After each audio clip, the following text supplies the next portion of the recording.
Welcome to the Math Ed Podcast. My name is Sam Otten from the University of Missouri, and today my guest is Priya V. Prasad, who's a faculty member in the Department of Mathematics at the University of Texas at San Antonio. Priya, thanks so much for being here. Hey, thanks for having me, Sam.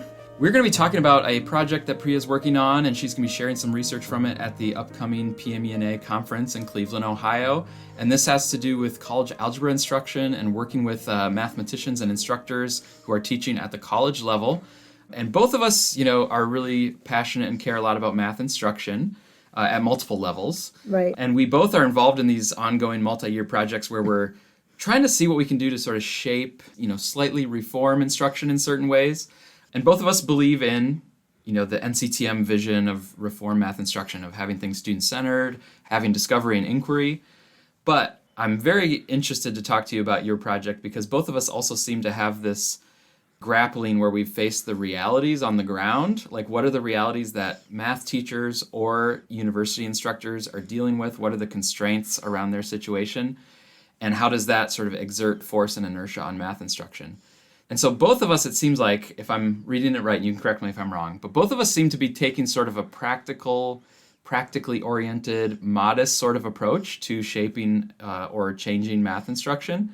So let me just hear from you about your journey on this. Am I getting any of that right, or some of those themes right, or what has led you to what you focused on in your project, which is supporting college instruction for math? Yeah, I think that's pretty accurate to what we've been thinking. To start my journey on this, I'll start with my personal journey as an instructor. I went through a math degree and I didn't have any education training in undergrad and didn't really get what we might call inquiry-based learning, right? I pretty much lecture-based learning all through my math degree, and it was fine. But when I was teaching high school, I was in a small private school, and the second year, they said, here's our geometry class. It's problem-based. What does that mean? Well, you're maybe going to lecture 10 minutes and introduce an idea or a topic or a definition, and then you're going to give kids this set of problems. Long story short, after the struggles that both me and my students had the first month, suddenly everything clicked, and I could see an amazing amount of reasoning and mathematical thinking that was happening. And so as I got into grad school and learned more about, active learning and the research base behind it, one of the things I thought was really powerful to me, reflecting back on my journey, was how the proof of concept was really what changed my mind, right? And I felt like maybe I could read all this stuff, but if I didn't have that really practical experience of seeing it work with the students in front of me, I don't know that it would have landed in the same way. So I've been slowly bringing that idea more into focus, I think, with my research. And I think it's, this is one major culmination of that was with this project was, I want teachers or instructors rather to take on the kinds of innovations that they felt comfortable with. But, to try something out in class and see it work with students. And then that's the thing that's going to drive them to keep doing it. Right. So we really wanted to give our instructors opportunities to try things out. But also, when you're in your 16-week college algebra class, and ours was college algebra for STEM majors. So they're moving forward, right? Our instructors are accountable to the pre-calc instructors, to the calculus instructors, et cetera. When you're working under those constraints, it really seems you kind of have to be very careful about making major changes because they'll percolate down the line for good or for ill.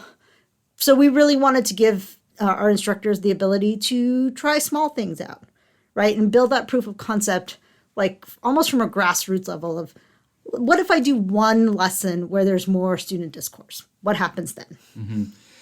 So the project is titled Supporting College Instructors in Improving College Algebra Teaching and Student Outcomes. That's funded by the National Science Foundation. And like I said, you'll have some things in PME-NA and some things coming out. But I want to go back to this proof of concept idea because I'm right with you on let's give some small suggestions. Let's have them sort of feel some success, and then that will lead to more success and them trying more things. I'm all aboard on that, and that's what my project is working on at the high school, middle to high school level. But having that success is not guaranteed. Like sometimes Right. they might try something, it doesn't go well. And like when you were sharing your story, you actually sort of said it took a little while, like you said, like a month or so before you started seeing the power of like the inquiry and the student-centered kind of things. So what are your thoughts though in this journey about like finding the right size, and does the proof of concept need to be like a pretty big proof of concept, or is it enough to have these small mini proofs of concepts that are like eventually building towards a trajectory? I think that second thing that you mentioned is maybe the smaller the bite, the less the risk. So if you fail at it, it doesn't seem like the kind of failure that blocks you from trying something else or trying again.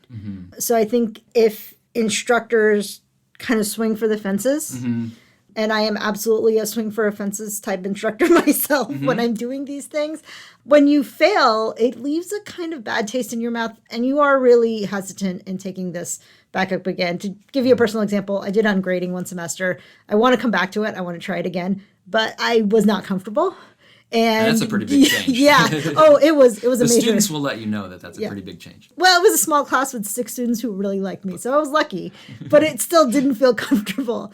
So I know from my own experience, I don't want to go back to it, right? It's taking me a long time to really get back to it and really take it seriously again. But, when there are really small pieces, just like I said, work on one lesson, try one lesson. That we found has been really successful in terms of, well, we'll try it with this one lesson. The other thing we did is we used the continuous improvement framework from Burke and Hebert, which is an iterative improvement.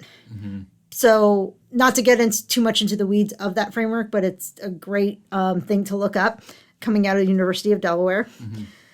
But what it did is it created a cycle for our instructors to, okay, we're going to rewrite this lesson in this way. And it was maybe modest to begin with. But also parts of it maybe wouldn't work the way they wanted it to. The cycle involves reflection and revision. So there was time built into our project. We gave everybody course releases. So they had time built into their project to reflect on that lesson, revise it. And then because we had a multi-semester project, the next semester we go back to that lesson and go, okay, try 2, take 2. What happens now that we've made these adjustments? And they were seeing improvement in that sense too. So part of what was built into the project was sort of the encouragement to try things that don't work, like make a change and try something again. So it wasn't, I don't think the lesson was ever, I tried active learning and that didn't work and I'm not going to try it again. It was, I asked this question trying to elicit student discourse, and this did not elicit the discourse or the level of discourse we were looking for. Let me ask a different question. So I think also, again, it wasn't this big swing for the fences. Let's do all of active learning. It was, let me try to get students to talk about this one tiny topic. Right. But then you can still fit it in with other parts of instruction that they're already pretty comfortable with, that they feel pretty good about. Correct. Yeah. Like maybe this was the one change they were making, and then the rest of the class was still very familiar, very lecture. But by the end of the project, actually, they had made a lot of revisions of this over this curriculum. Yeah, and I definitely want to get to that. But too, for me, when I'm thinking about this too, the smaller bite size, and this is what we're finding in our project, is the smaller bite size. I like your point about how if it goes poorly, it's not that bad. You know, it's not a huge crash and burn of like everything falling apart. But also, it I think actually has a pretty high chance of going well. And to me, it's partly because it's small and modest is part of why it will go well. And it also sounds like it's the instructor has some say on what they're going to try and what they want to do, which sort of means they probably understand what they're going for. They understand why they're doing it. It's sort of like something that makes sense to them. Like, I'm going to try this. I know why I'm going to try it. I know I can kind of see where it's going to fit. And I think all of that stuff gives it a higher chance of success, which then means you're in business. Now you can kind of like, all right, now we can do the continuous improvement. Now we can keep going. Yeah, exactly. And actually, with the continuous improvement, aside from giving them the framework for the iterative improvement, we did not guide anything beyond that. They chose what they wanted to focus on in terms of concept. They figured out how they were going to make these changes. How were they going to go create a more active, eliciting student discourse, centering student thinking type lesson about that in a way that worked for them, right? So they were trying to make sure that they were still including all of the content pieces for the lesson that, that honestly, they would be held responsible for if the students walked out without. Yeah. And because they got to create the entire lesson, they were creating things they were very comfortable with. And it was done, whoever our cohort was at the time, it was all the college algebra instructors in the moment for that course, worked together to create it. So it was something that everybody felt good about. Like you didn't walk into the classroom until they were all on board. Okay. And that's, to me, again, now this is, to me, another reason to go small, because then you can get everybody on board. Yeah. If you have something pretty ambitious, pretty bold and big, you might get a few people that are feeling okay about it, and then you might have a few people who are scared, and they're like, how is this going to go? I don't know if I can pull this off. Yeah. And then, that's not great to go into it feeling scared and worried. Yeah.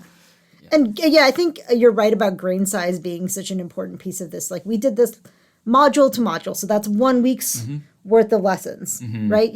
So not tiny, right? We're not necessarily looking at task by task, but it was still, 1 week goes badly out of 10 modules when you have 16 weeks. Like if it goes badly enough, you can always, lobby for a pause and like, let's just reteach this, right? It doesn't feel that bad. Yeah. So you were alluding to the team of college algebra instructors. So I want you to just say a little bit more about who you're working with on this NSF project and who's in the room, and you're making this like professional learning community of university, like college level math instructors.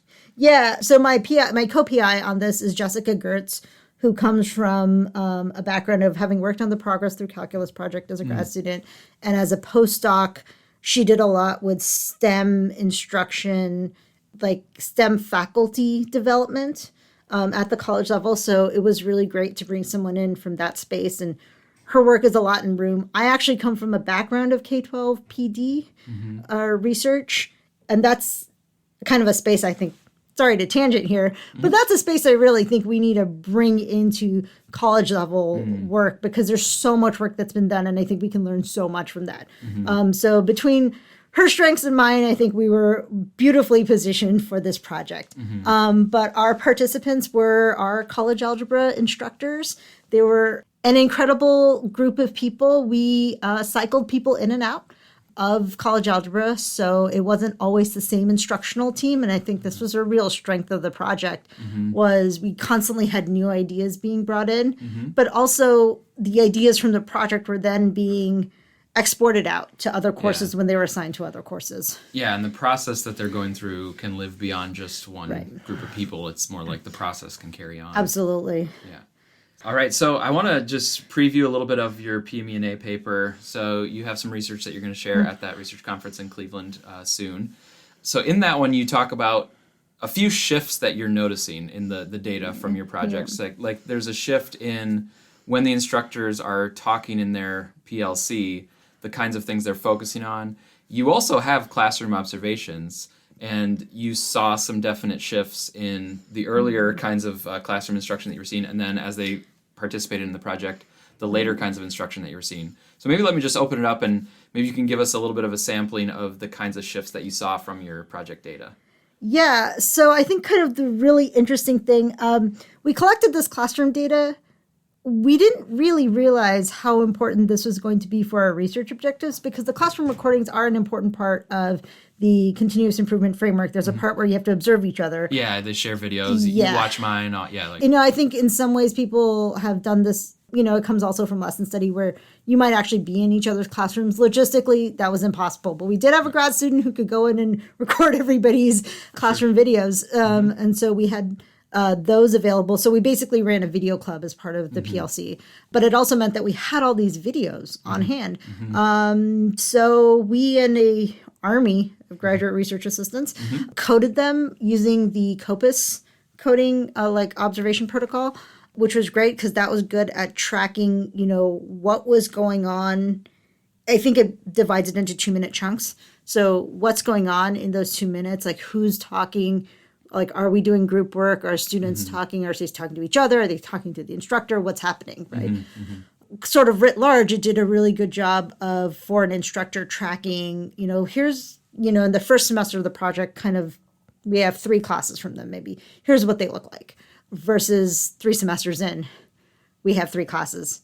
Here's what they look like. And we managed to plot them onto radar plots. One of our undergraduate research assistants found a way to do that. So we could see really visually some of the nodes moving away from very instructor centered, where like the largest percentage of time was with the teacher in the middle, things moving towards more student discourse throughout, or even group work or stuff like that throughout the project. So as they were working through, we could see these shifts, and we felt that was happening, but it was amazing to get this empirical data and actually visually represent that that's actually happening. But we saw everybody's instruction shift a certain amount, which was really cool to see. I think there's a certain amount of it, to caveat this, there might be a certain amount of it that's based on whatever the actual topic was at the time. So one of the things you're trying to do is trying to align people based on like,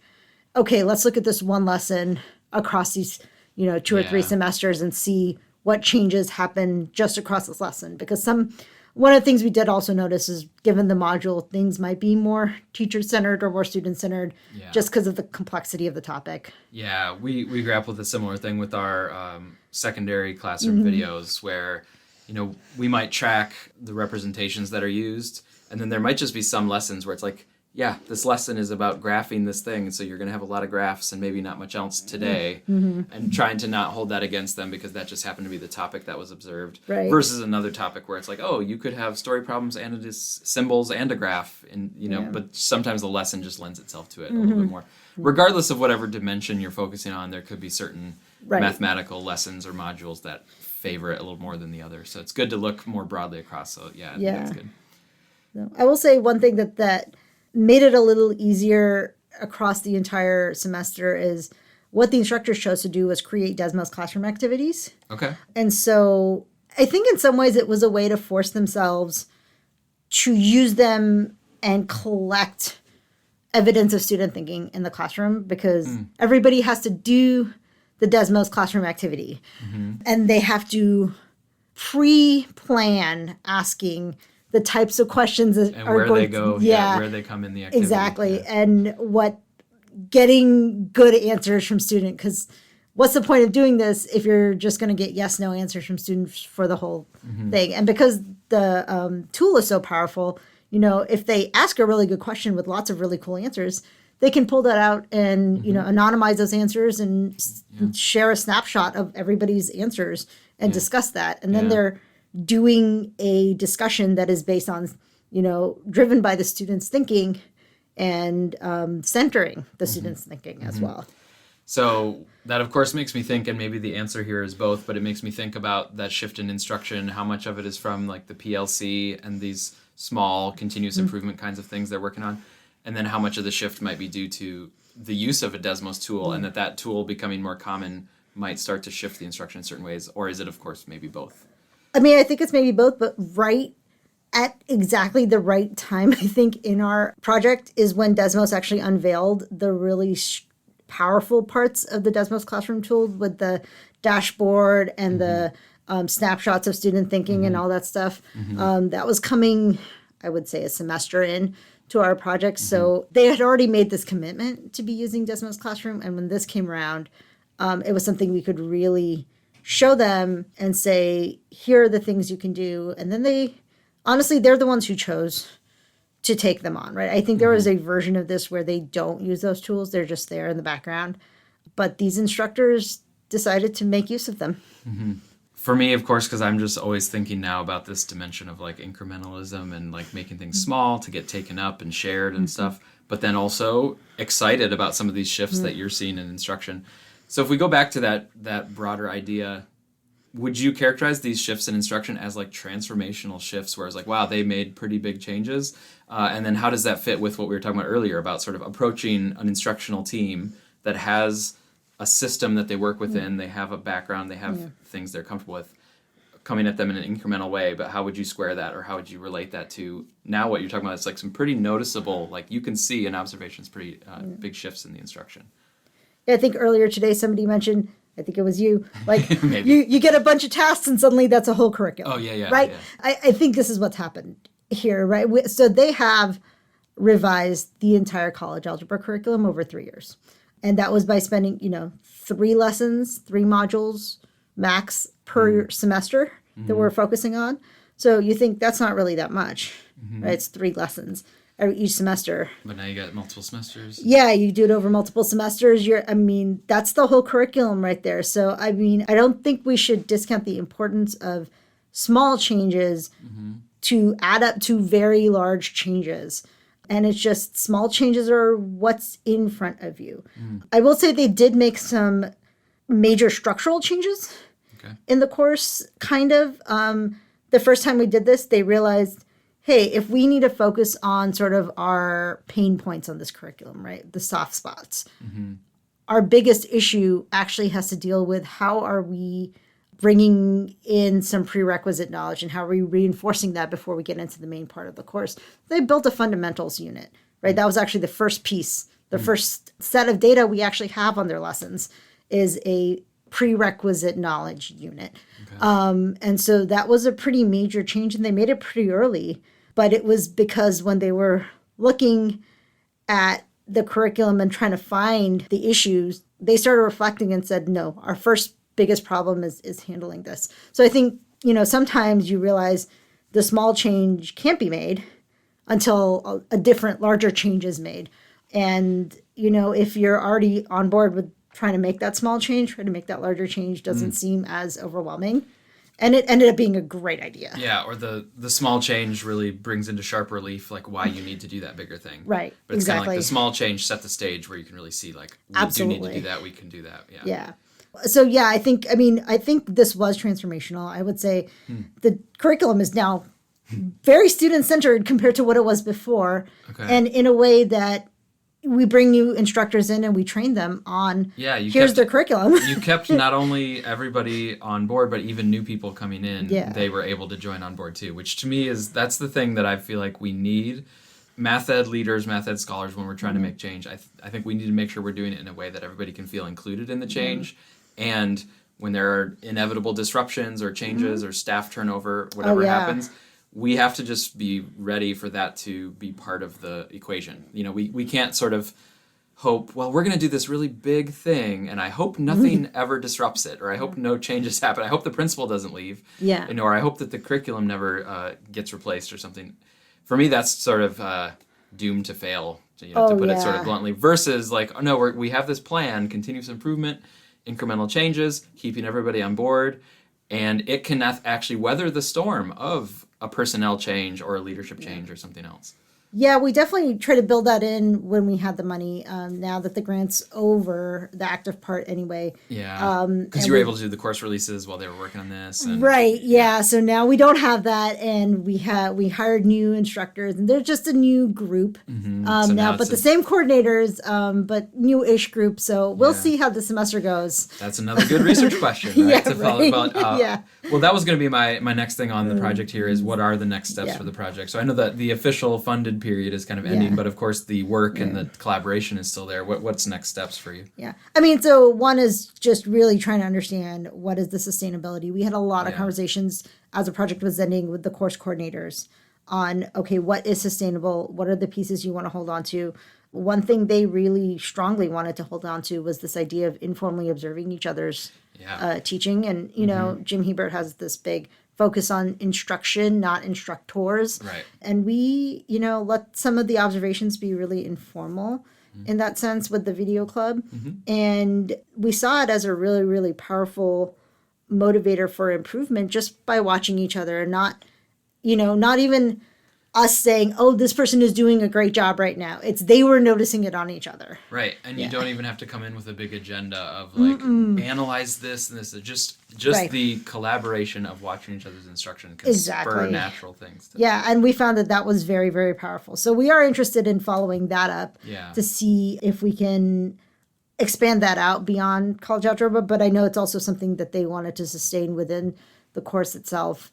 And I guess we'll see how robust all these active learning ideas are when new people come in and we don't have the framework of the grant sort of scaffolding it up. Right. So, well, I appreciate your work. And it's fun to hear some of these same energies that we have. But you're working at the college level in the math department, and I'm going out to 8th and 9th grades and sort of working at that level. But there does seem to be some commonality in just at the very least, the content is similar. Yeah. Yep, and just the wanting to, tackle this big thing, which is like the math instruction that's happening. But to me, break it down, make it something manageable. And then, you're talking about the success that they've had in their teaching, but then you are also having the success as a project of like, wow, we've actually made a difference. And it seems like, it's pretty noticeable over the span of the grant.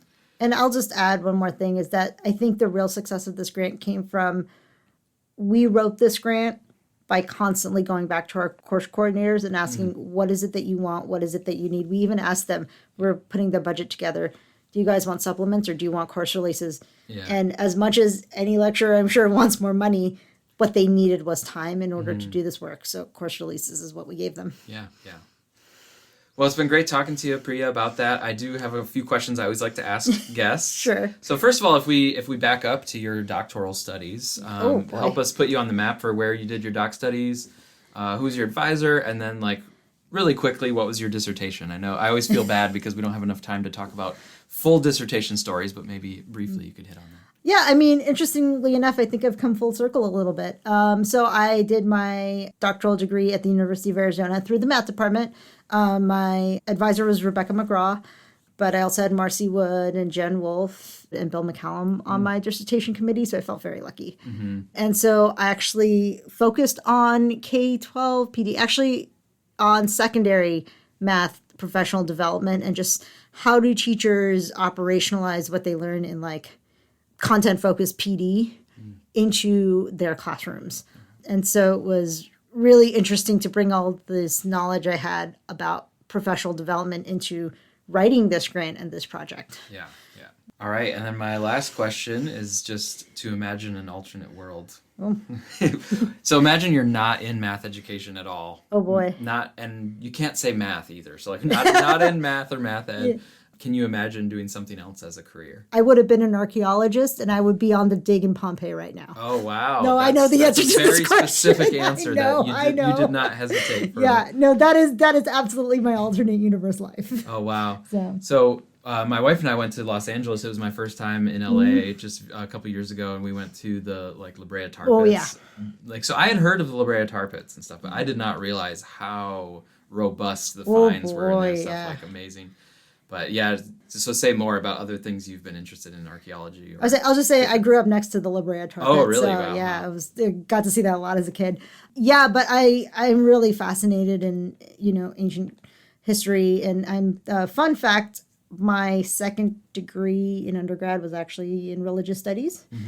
So really interested in sort of that side of things, thinking about what were ancient peoples doing and how did they come to believe what they did and how did they come to live the way they did.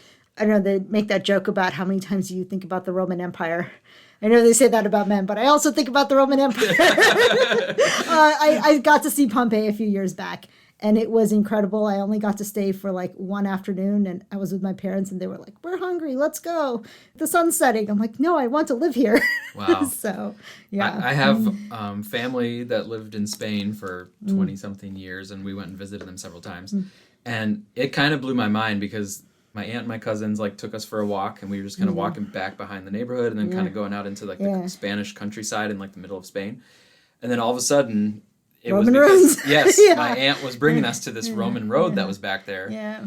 And it was kind of mind-blowing because it's like, oh my gosh, these stones are still here. And then they had a bridge that went over a little creek. Oh, wow. And then just to try to think 2,000 years ago or 1,800 years ago or whatever it was, to try to conceive that pathway, those rocks and stuff from it. Yeah, it's like a mind. And their construction was so robust because it's still there. Yeah, they used this really nice, elegant curve over the creek. Right, and probably had some nice mathematics in the curve, actually. So. Yeah. Yeah, well, very interesting stuff, but of course glad that you are in math ed, and it's been great that you could visit and that we've been able to have this conversation, so thanks for your work. Thank you for having me.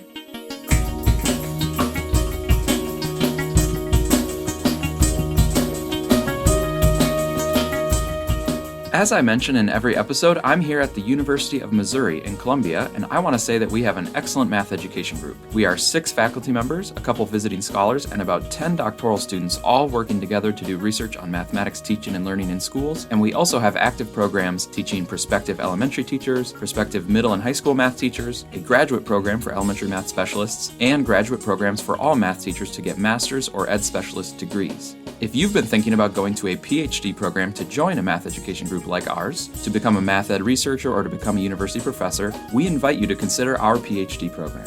It's a full-time 4-year program where you come here to Columbia and we waive your tuition, plus we pay a monthly stipend of about $2,000 per month so that you can pursue your PhD and dig deep into ideas around math teaching and learning.